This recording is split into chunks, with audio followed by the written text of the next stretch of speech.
Hi, it's Therese from Lostinpaper, and I'm back with a Cards for Men card today, and I'm going to be sharing some tips on how to create masculine card designs.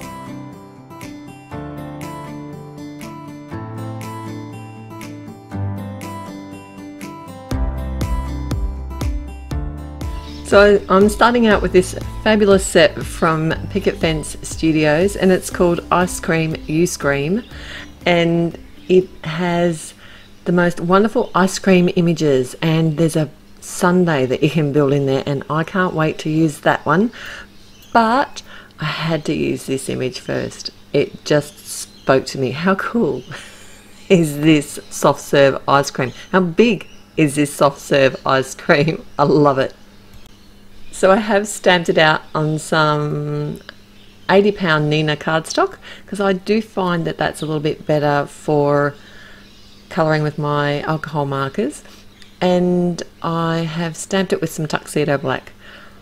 This is still my favourite black ink to use with my alcohol markers. I just find that it dries immediately. I can start colouring straight away.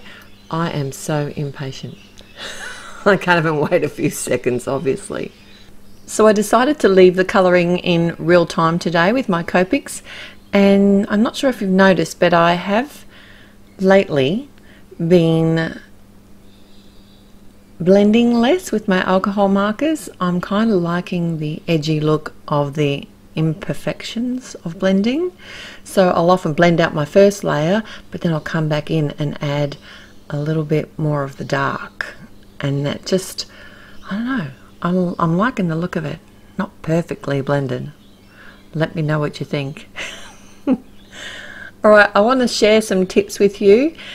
In my Cards for Men's series, which I will link here, I have a few themes that tend to flow through most of my masculine card designs, starting with my choice of image. I like to have an image that's a bit quirky, either suits the person that I'm making the card for or has sort of a fun element.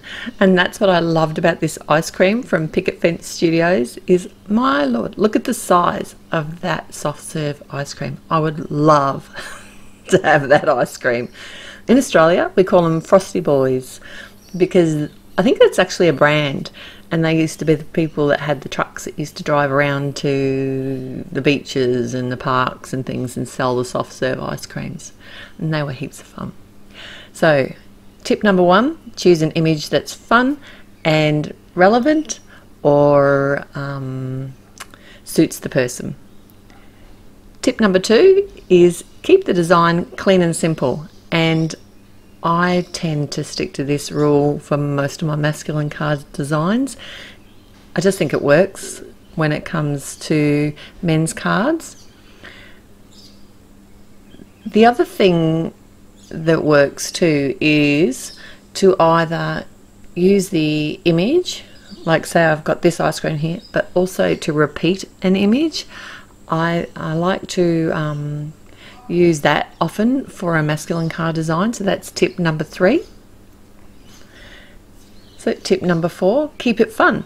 So often I'll bring that element in with some like a punny sort of sentiment, or like I said with the image itself, but often it comes down to the sentiment. I think adding some humor to a masculine card is always a winner. And for my fifth and final tip today, I like to use bright colours.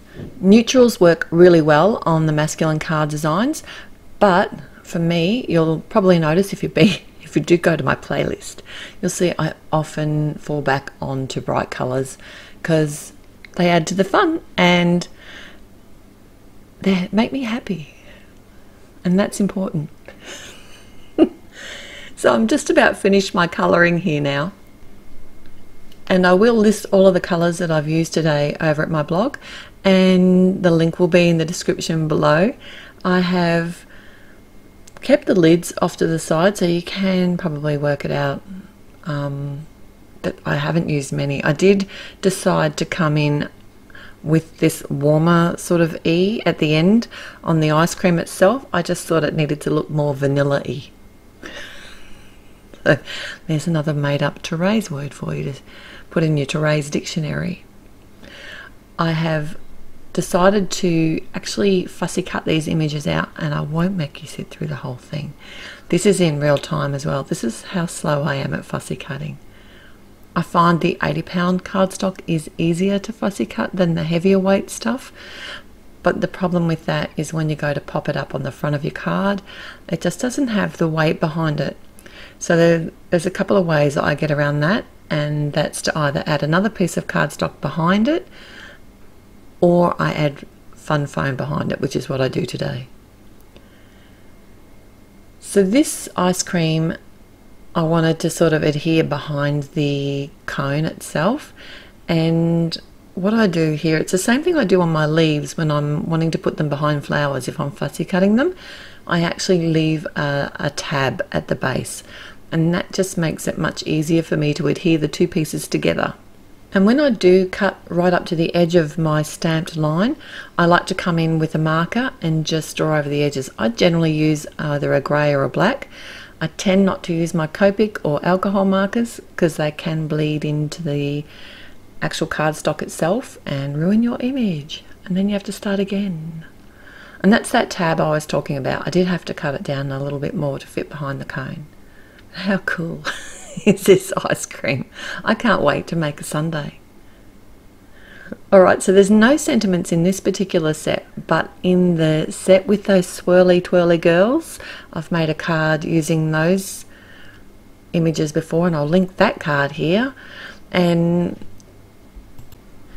that set has a couple of great ice cream sentiments, so I decided it'd be fun to stamp one along the edge of the ice cream itself. So I did use my Misty for that because there is a bit of texture on this cardstock.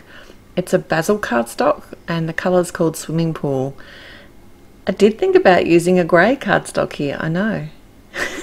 I'll bet you're not shocked.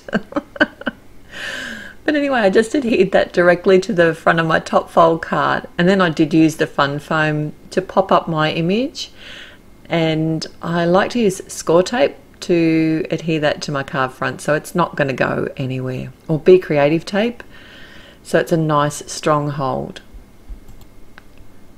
And I like to use a nice long straight pair of scissors to cut away the edge of the image. I knew I wasn't going to need all of this. I don't know why I coloured it. I just hate half colouring something. There's something wrong with me. So if you like this video, please like it. If you haven't already, I would love it if you would subscribe to my channel. I'd love to see you again here real soon for another video. Till next time, happy paper crafting. Bye.